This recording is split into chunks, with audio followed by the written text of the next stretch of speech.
Bonjour tout le monde et bienvenue une fois encore de plus.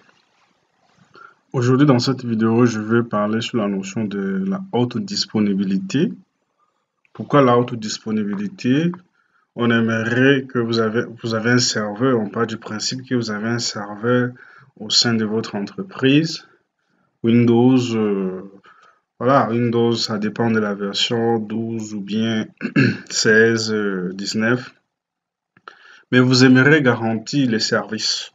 Même s'il y a un problème, que les utilisateurs ne puissent pas ressentir cela. Nous savons toujours que les serveurs sont équipés soit avec 2 ou 3, 4 réseaux.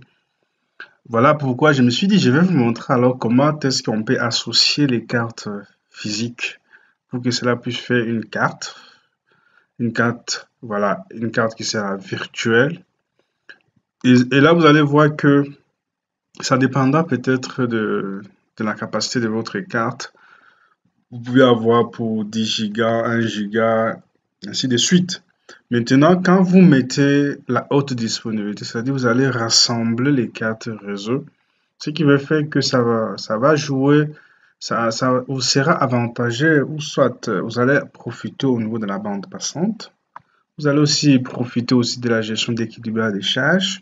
Voilà, donc c'est dans ces principes-là, je me suis dit, je vais vous montrer alors comment associer des cartes réseau sur un serveur. Dans mon cas ici, je pris le serveur Windows 12, version R2, c'est ça, c'est Data Center, et dans R2. C'est ça que je vais vous montrer comment associer des cartes réseau pour la haute disponibilité, pour bénéficier aussi la bande passante aussi. Et voilà. Actuellement, ma première machine, j'allais dire le serveur qui est ici. Et en dehors de ça, j'ai aussi une machine cliente qui est ici, euh, qui ping normalement. Mais pour bien faire, il faut que vous puissiez avoir des cartes réseau. Maintenant, comme moi, je n'en dispose pas de cartes réseau physiques, j'ai utilisé mon VMware. Et en utilisant mon VMware, j'ai ajouté notre carte réseau. J'ai ajouté notre carte réseau, cette fois-ci sur le serveur. Voilà, sur le serveur. Ce qui veut dire, actuellement, j'ai des cartes. Mon premier carte réseau qui est connecté, voilà, mon carte Ethernet qui est connectée au niveau du réseau. Et il y a une autre carte que j'ai ajoutée que je renommée, mais c'est une carte de bouclage de Microsoft. Je pense que vous savez comment en avoir cela. Et je vais faire en sorte que mes deux cartes réseau puissent former une carte réseau. Et c'est sur ces cartes-là que nous allons appliquer maintenant la configuration TCP. Par exemple, quand je viens ici, nous pouvons configurer, ça ne dérange pas, ici nous pouvons le faire. Nous pouvons appliquer, voilà. Nous pouvons donner l'adresse, ainsi de suite. Parce qu'actuellement, par exemple, sur ma première carte réseau, j'ai déjà configuré. Voilà, j'ai donné l'adresse IP. Mais regardez un peu ici, vous allez voir qu'il y a un protocole de multiplexage des cartes réseau Microsoft. Actuellement, n'est pas couché. Mais vous allez voir quand nous allons configurer cela, vous verrez que ça sera couché.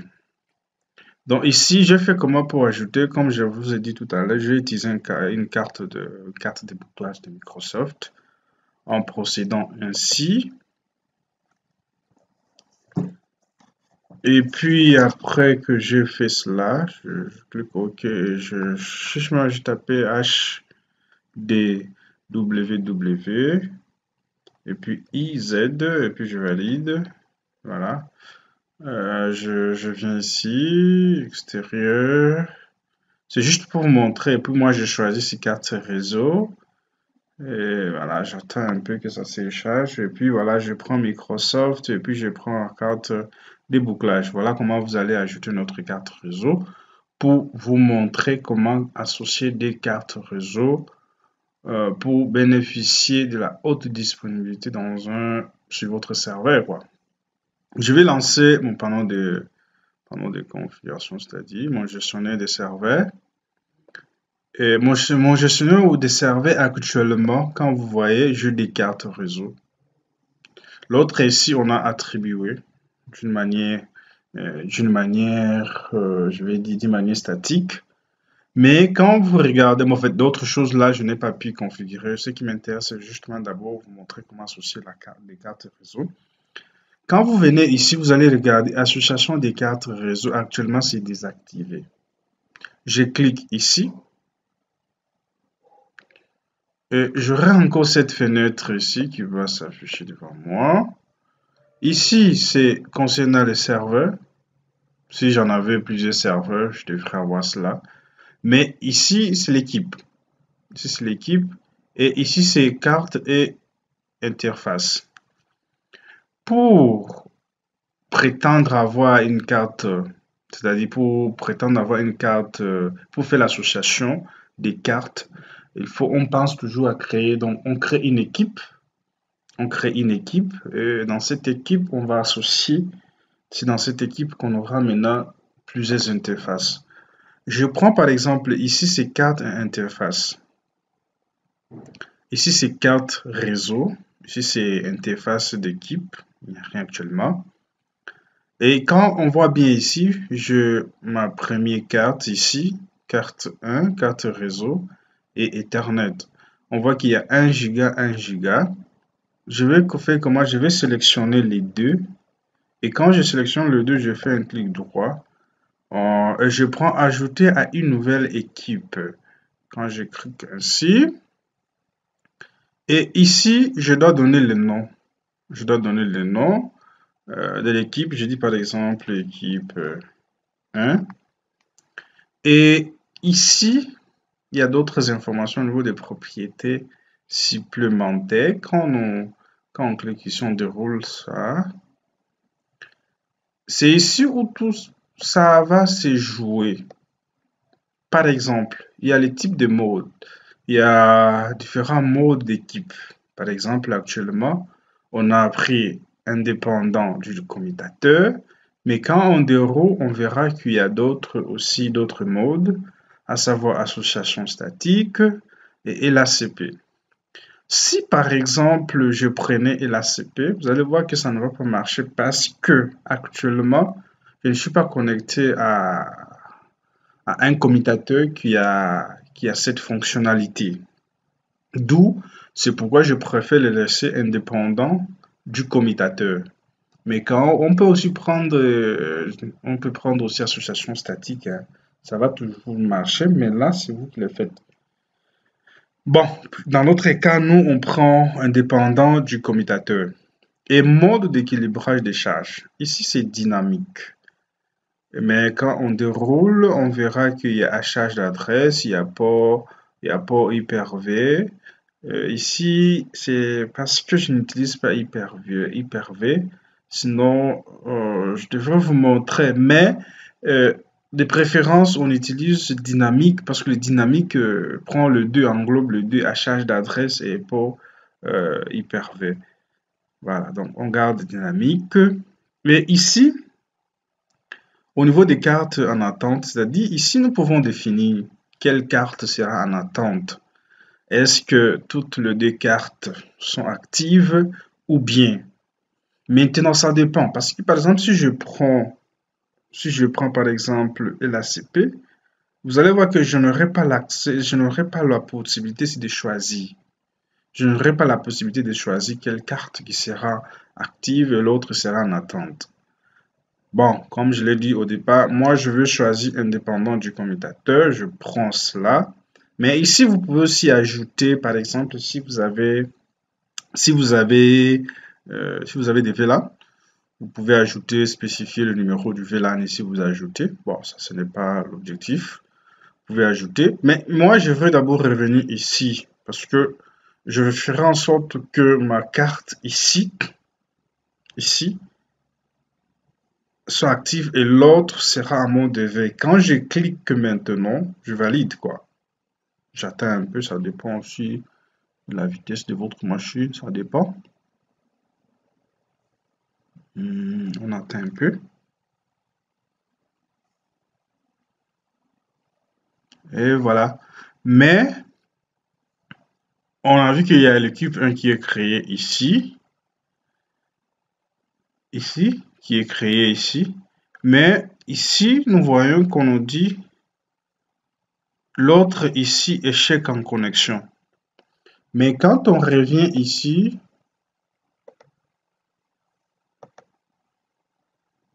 voilà, quand on revient au niveau des cartes, je vois que ici il y a une carte qui vient d'apparaître ici.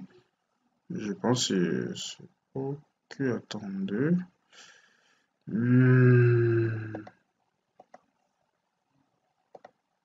Voilà, c'est OK, parce qu'il fallait attendre un peu que ça termine. Ça devient maintenant OK. Maintenant, regardez ici, ça dit ma première carte ici est active et l'autre ici est en veille. C'est quand l'autre carte tombera en panne, maintenant que l'autre carte va prendre maintenant le relais. Je reviens sur ce que j'étais en train d'expliquer ici.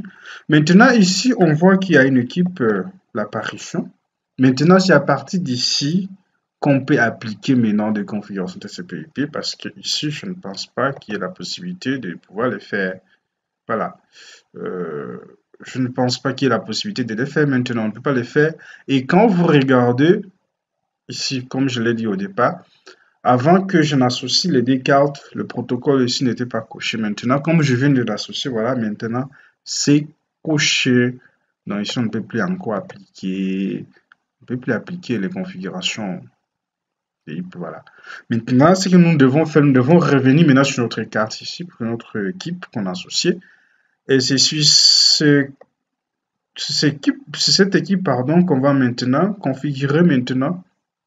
Je me dis, 192, 168, 21. Bon, ici je donne 5. Et voilà. Et je valide. Et je valide. Maintenant, je reviens ici.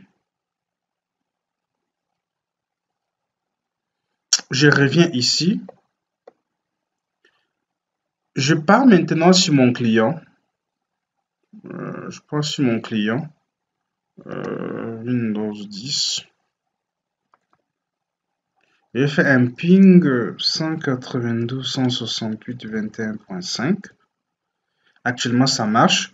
Maintenant, je vais ajouter un commutateur -t, c'est-à-dire en boucle. Pardon, qu'est-ce que c'est? Je vais lancer des pings en boucle et je veux maintenant revenir sur ma carte, donc sur mon tableau de bord, pour maintenant voir. Actuellement, je vais maintenant, je vais activer l'autre interface, vous allez voir. Attendez.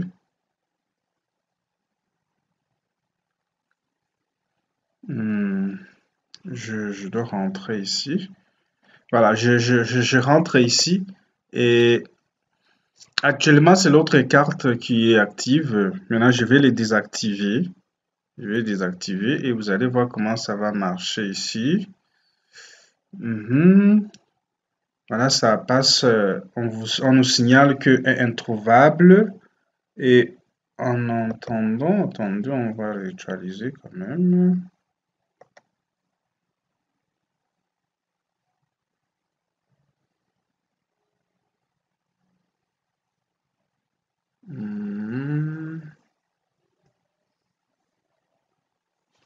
Attendez un peu. En principe, quand on l'actualise, on doit vérifier notre ping. Notre ping continue.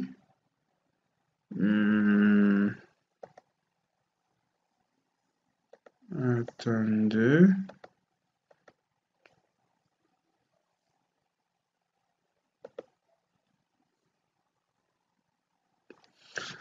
En principe, il devrait prendre en compte, c'est-à-dire quand l'autre ici tombe en panne. Voilà, bon. On va mettre toutes les deux cartes. On va appliquer. On va appliquer. On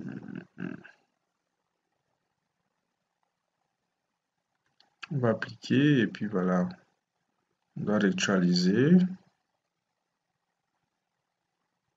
Bon, ça prend un petit temps.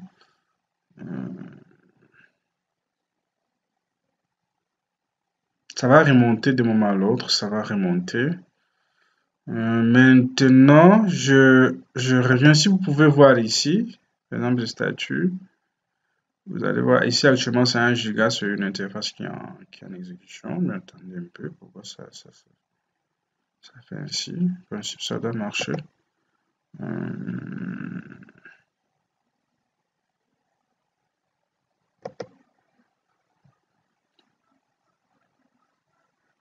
Parce que je viens maintenant de le placer.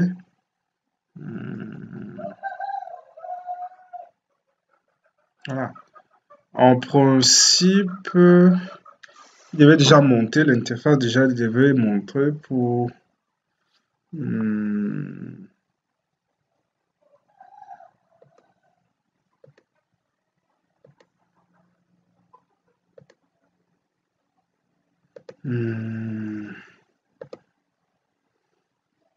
Peut-être comme je fais en simulation, voilà. Ça vient de monter. En fait, ça dépend aussi du temps, parce que ça prend un peu du temps, ça dépend de la capacité de la machine. Par exemple, là, actuellement, c'est actif, actif. Et quand je reviens sur mon ping, je pense que mon ping continue.